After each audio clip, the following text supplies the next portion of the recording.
Hi po, ako nga po pala si KG Priolo, ang operator ng DTF machine ng SMCDO.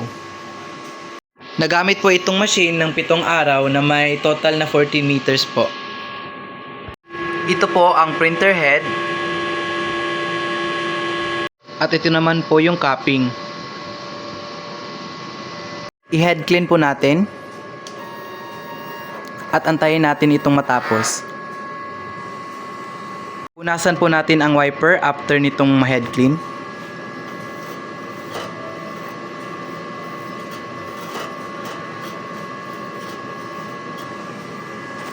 Nozzle check naman po tayo.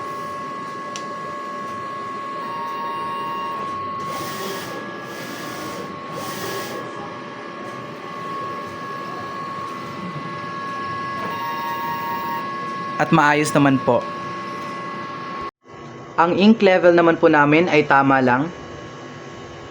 At kakadispose lang din po ng waste tank kaninang umaga. Yung ground wire po. Ito po yung stocks ng used ink namin. At unused ink po. Yung unused powder po. At unused na film. At ito naman po yung records ng mga nagamit na ink sa white, sa magenta,